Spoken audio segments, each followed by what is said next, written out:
So we're back. So we're trying to set up this problem. So it's all relative to the origin again. So we just do our vector, our displacement vector to the first one, mass, our displacement to the second one. And then it says, well, where's the center of mass? And the center of mass, you can eyeball it and say your center of mass is going to be somewhere like that. But how do you get there? And what you say is, well, and here I try to remember as few equations as possible, and I know that x center of mass is equal to the sum of mi xi over the sum of mi. I'm going to say, well, let's write that in ijk notation. So it's going to be r of my center of mass, because we tend to use r rather than x's, is the sum of mi ri over the sum of mi. It's not really a different equation when you think about it, is it?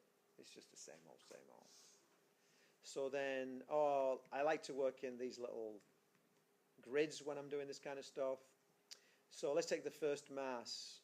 So M1 R1.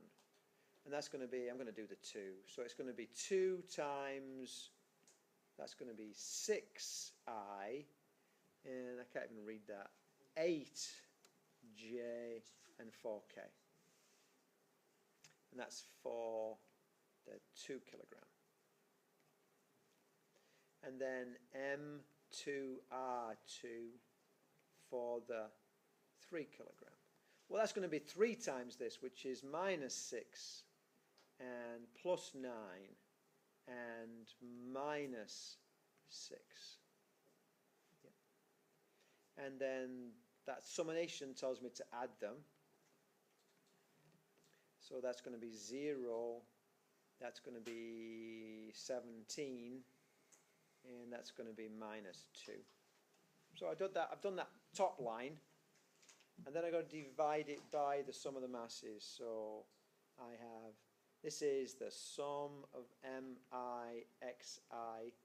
Now I've got to divide it by the sum of mi. So I'm going to divide that by 2 plus 3.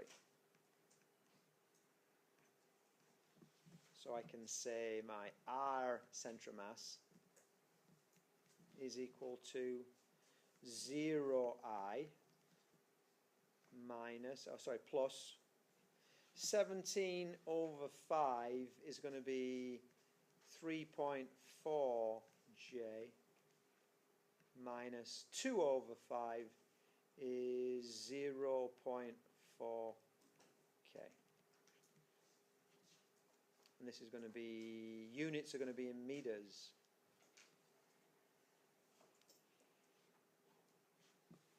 So is that there? 0. It's E, isn't it? Yeah. Cool. So again, it's the same principle. It's just the layout's a bit more laborious. But I find using that little grid system, sometimes I'm a bit more conscientious and draw it out nicer. But I find using that grid system just keeps my sums together. Other people don't, but I find it helps me. But I do explain what I'm doing at the side, so I can check and see what I'm doing, because that's really important. So this next 2 examples are set pieces, so let's look at that. Distributed mass, let's call it a rod. So a 4 meter long rod is positioned with one end at the origin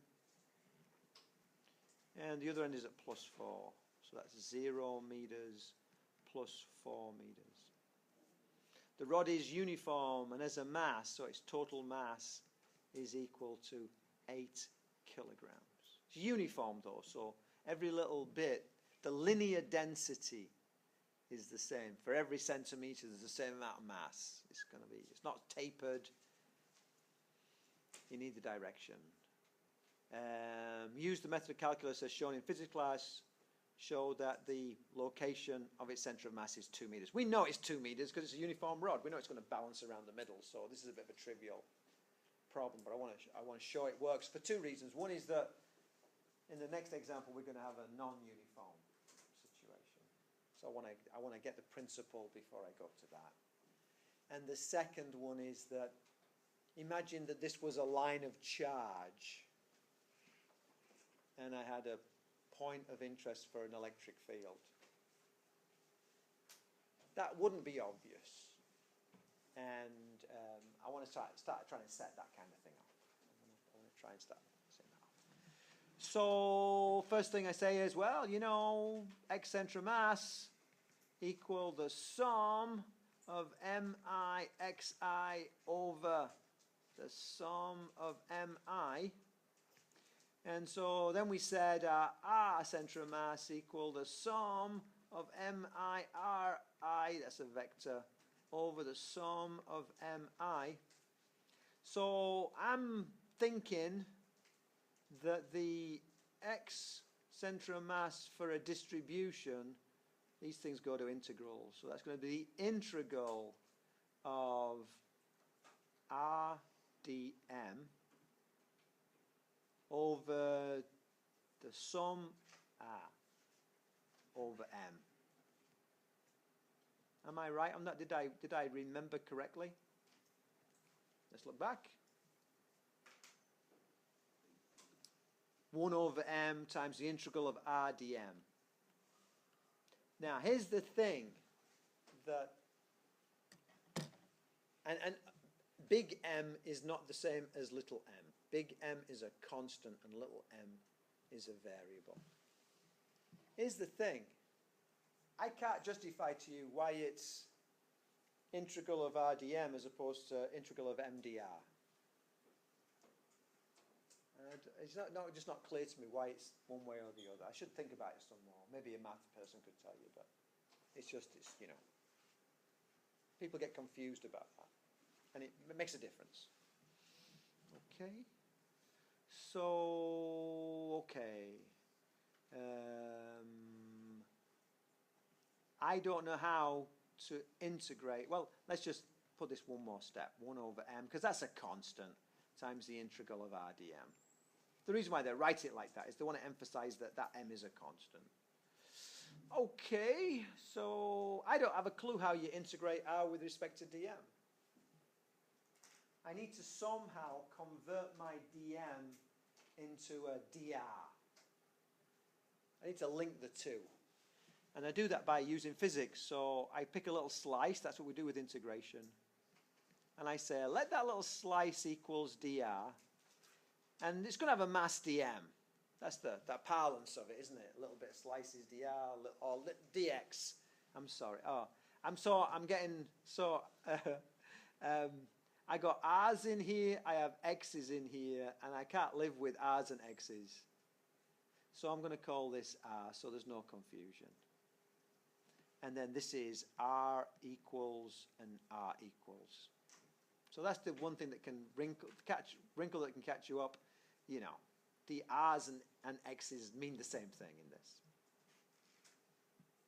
Okay. So I need to use some physics, and I know that the wider the slice, the more the mass, but how do I figure it out? And there's two ways you can figure it out.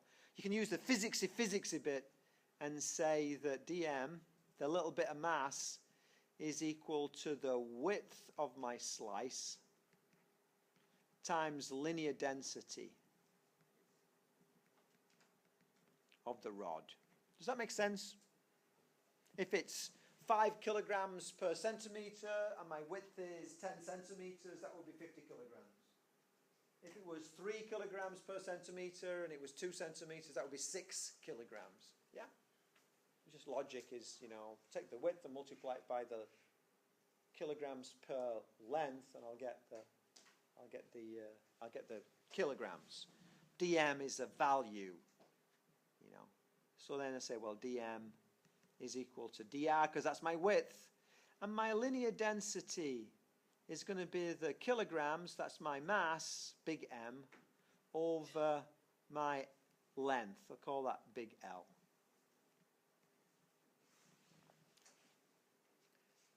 Now, I don't know about you, but when I was a student, I liked to get away from letters as quickly as possible and get into numbers, because things cancel.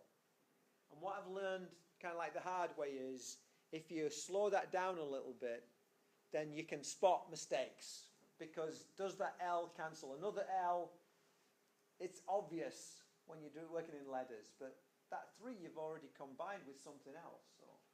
So numbers tend to blur what you're doing, whereas sticking with letters as long as you can tends to make it clear what you're doing.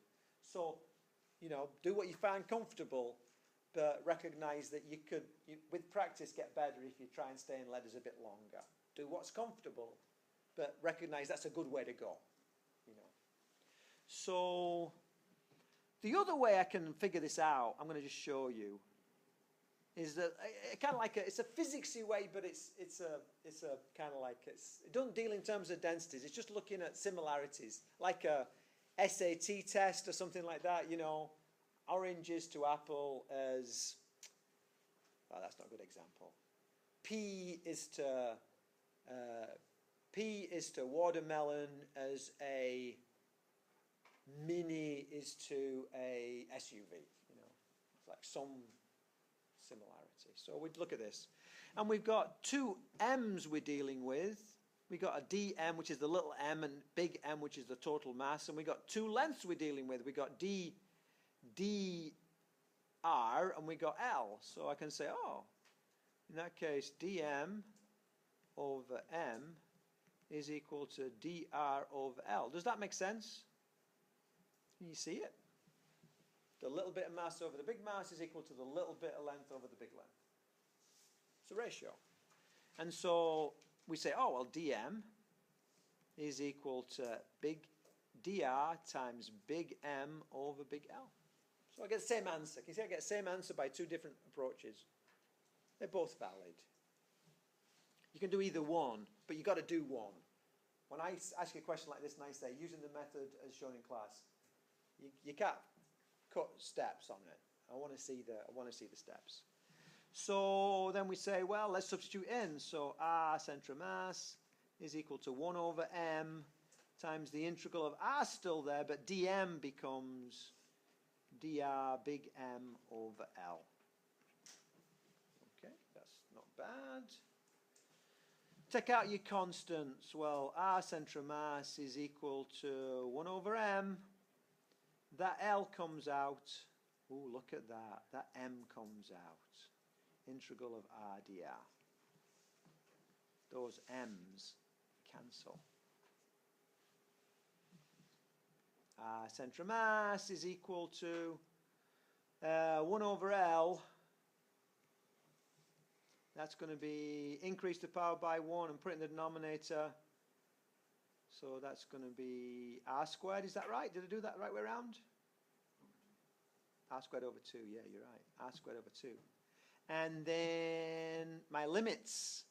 Well, my limit at one end is 0, and my limit at the other end is 4.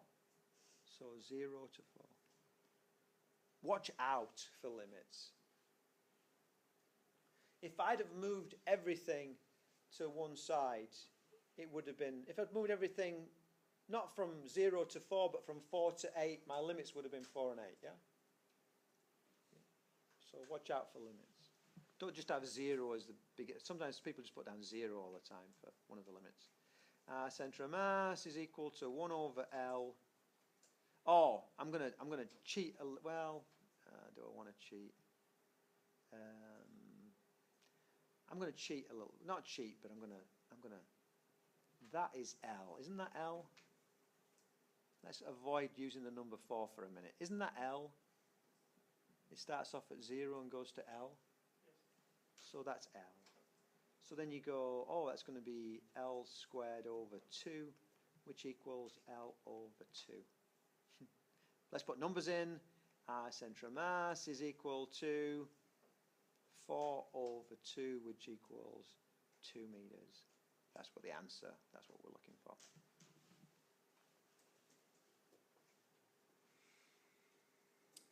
You could put numbers in early on, and you still get the same answer.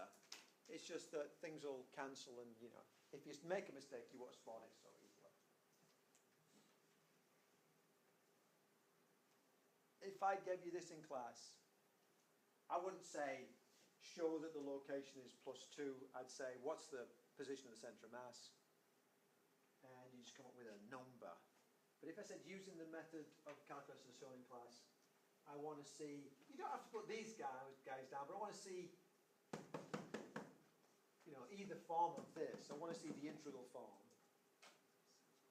I want to see a diagram showing me what these little bit dm stands for and stuff like that. I want to see the way you justify substituting the dm for the dr stuff. So I want to see that justification. I want to see it put in, and then the math, and then the answer.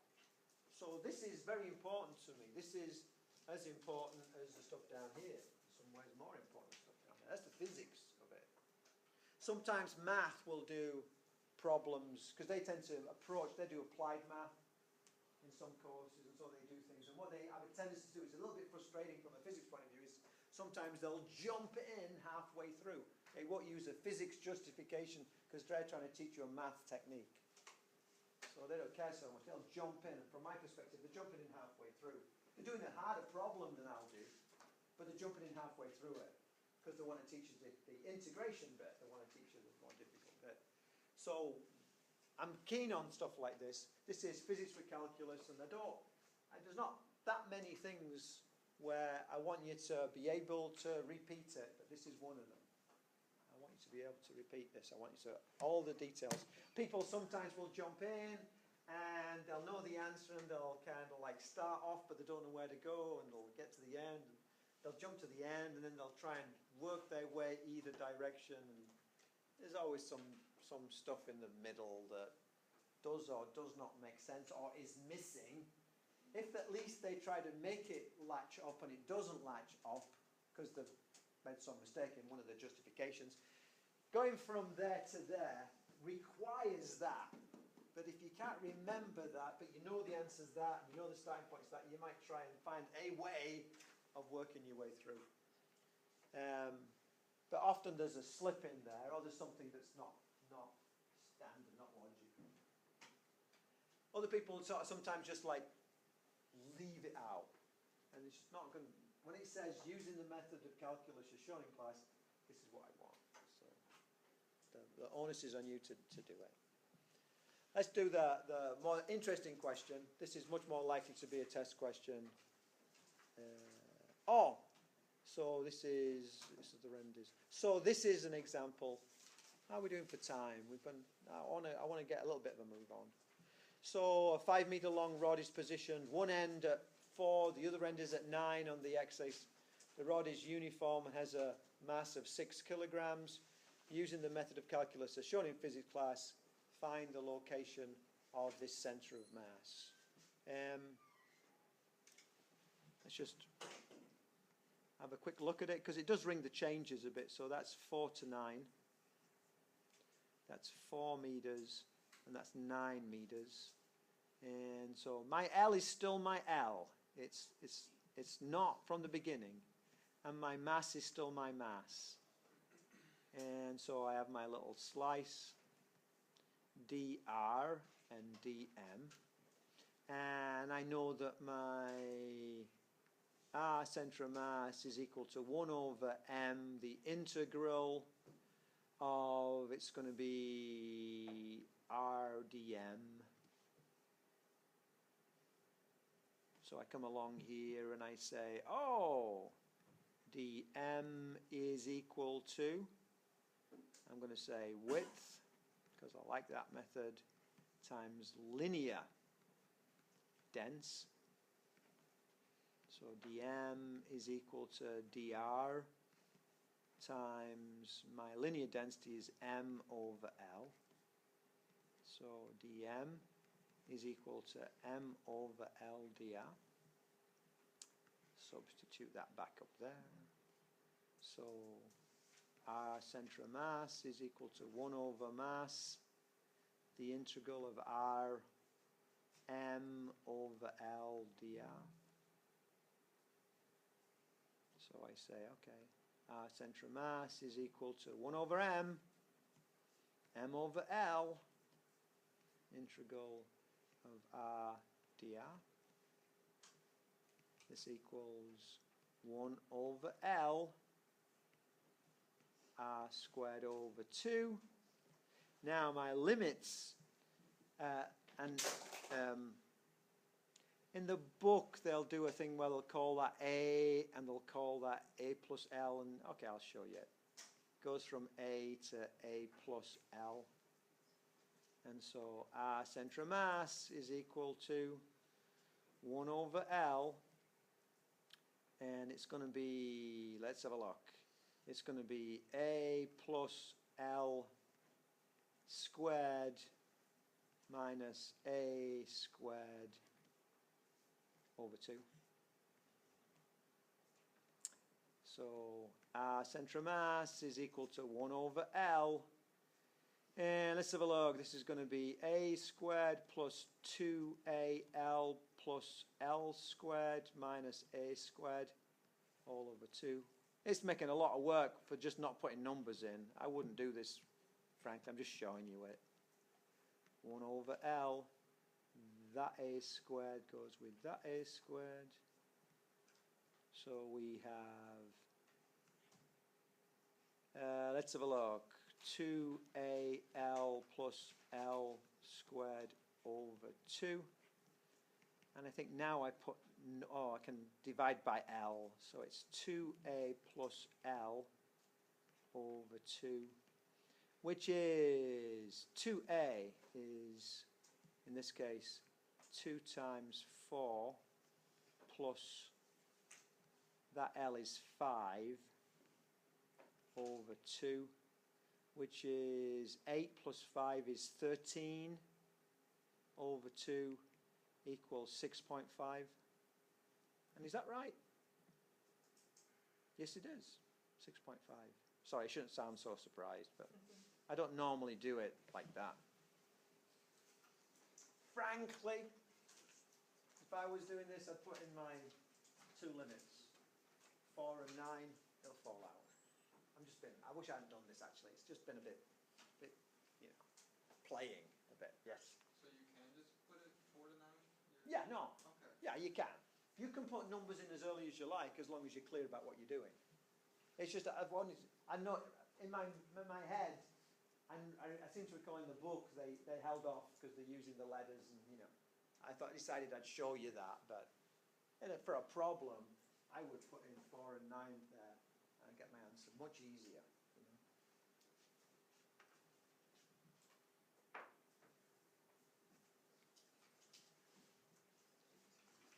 So this is where I want to go, really.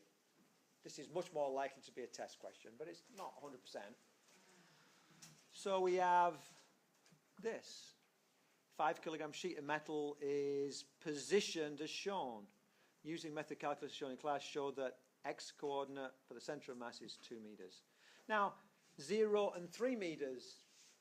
Why is the answer 2 meters? We got to try and figure this out. So I don't like using the diagrams I'm given, so I'm going to do that. That is 0. Let's call this x. Let's call this y. And I'm going to say, okay, mass m. I'm going to say that my r center of mass is equal to 1 over m times the integral of r dm.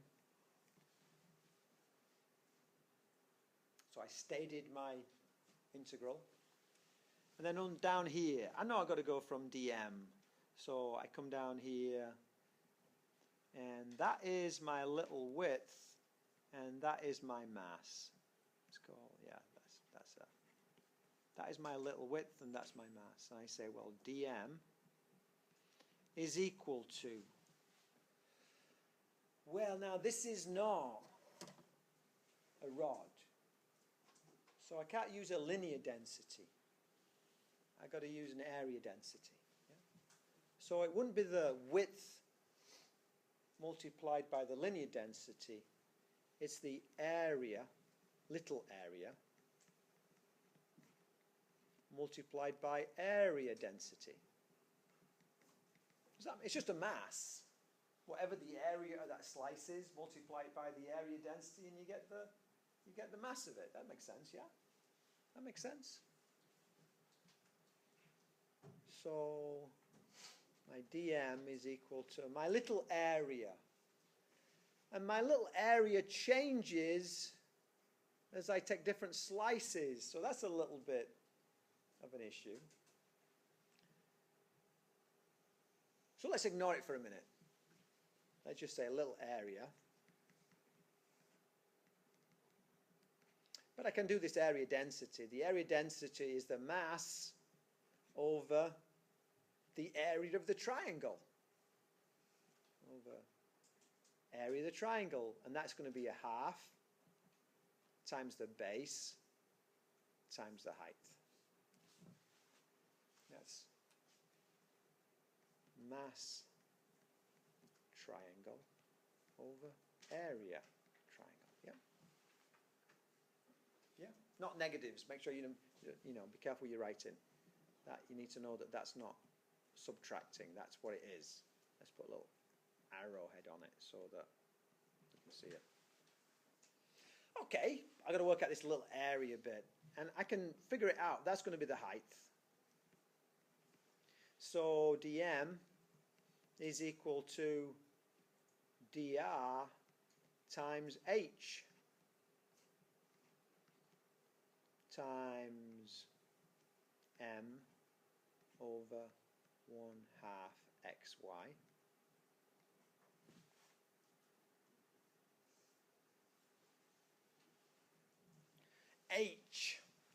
H varies. What is this edge? Is it curvy or linear? So H is equal to the slope times R plus 0. So there's my R. Yeah, does that make sense? It's going to be the slope. You know, y equals mx plus b. Y is equal to the slope times x. Well, in this case, x is r. Plus b is going through the origin. So the m is equal to dr. And then this h is going to be the slope. The slope is the rise over the run, which is y over x. That's the slope. Times r. So there's my h times m over 1/2 x times y. It's just stuff. Let's get a different coloured pen because there's a bit of cancelling going to take place here. That y goes with that y. Anything else? Nothing else. So I can say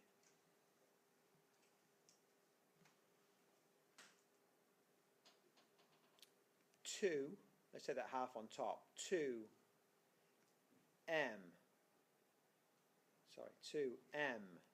r dr, 2m r dr over 1, got rid of the half, over x squared.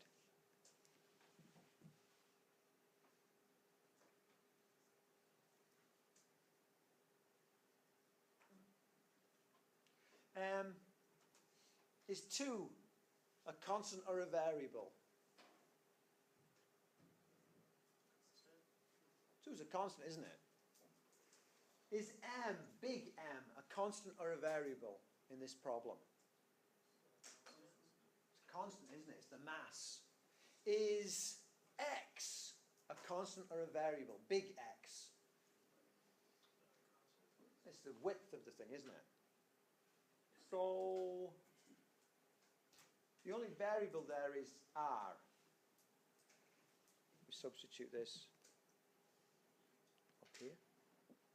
So r centre of mass is equal to 1 over big M, the integral of r.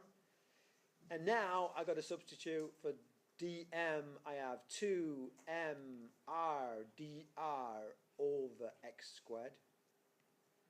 Pull out all your constants. 1 over m, 2 big M over x squared. I have integral of r times r dr. I got one r from the original and I got another r in this thing. So r centre of mass is equal to, your m's can cancel, 1 over x squared, the integral of r squared dr. So r centre of mass is going to equal 1 over x squared. That goes to, what does that go to? Increase the power by 1 and put it in the denominator, is that right? So that would be r to the 4th, r to the r cubed over 3, is that right? So, and that goes between 0 and x, because that's the width. So r centre of mass is equal to 1 over x squared, x cubed over 3 minus 0 cubed over 3. So r centre of mass is equal to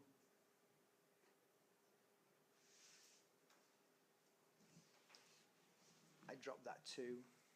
See that 2? Sorry.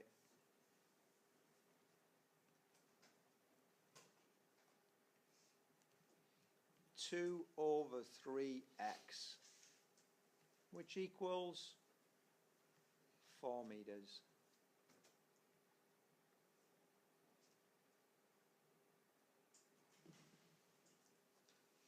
Sorry, drop that 2.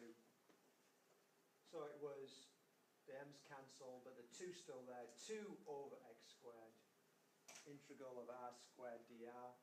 So it's 2 over x squared, r cubed over 3 between 0 and x.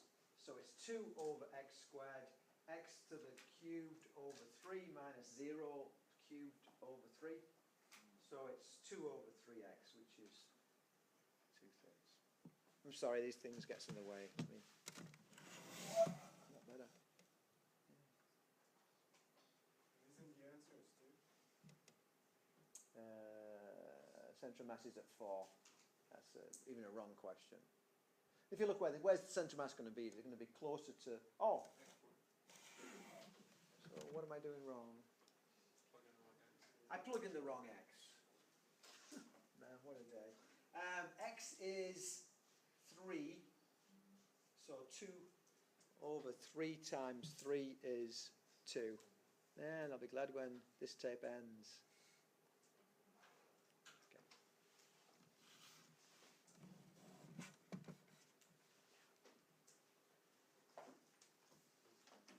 If you're keen,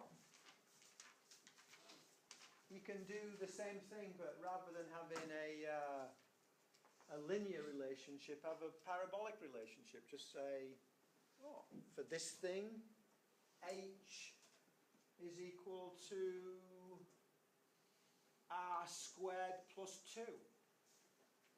And just substitute in for that changes that bit, but the rest of the problem's the same. Do a triangle with a little thing on, so slope r plus 0, no, slope r plus a little b. So I have a trapezoid, it works just the same. Okay. That's a likely no, let's be clear. All right, I'll decide. That is going to be on the test. Now, what am I doing here? Here's my point. You got a choice as a student. You can say, that's too hard, I'm not going to learn it. It's probably not going to come off. And so, I suspect that lots of students will, if I don't warn them, will just put it to one side. Which means the next time you do something like this, it's just as hard, because you've not learned the first step. and there's about maybe, so physics 1 and physics 2, there's maybe 6 of these. And they get a little bit more involved each time, but there's a pattern to how you solve them. And if I can persuade you to master this one, then when you get to the next one, you've got something in the bank. And then when you do the third one, you got those 2 in the bank, and the fourth one, you got those 3 in the bank. So it kind of goes nice and steadily. So yeah, I'm prepared to tell you, this is going to be on the test, but I'm also going to tell you, unless you have the thing nailed down, then you don't get the points. You know, unless I can see, oh yeah, they know the equation. They know how to change dm into some kind of dr. They know that they have to use the area density, and they know they have to use the thing for the thing for conversion. So they need to use that equation, which gives them that. People will sometimes, they'll learn that, and they'll go, well, there's that, I'm out of here, and that don't count. It's the physics I want. The physics is this bit. It's how are you justifying these things? So it's not learning the equation parrot fashion, it's learning the steps in terms of physics. And I swear, if you learn that in terms of physics, I can throw any function at you within reason, and you'd be able to do it. Now I'm going to throw a triangle at you, but I want to see, how do you justify these things?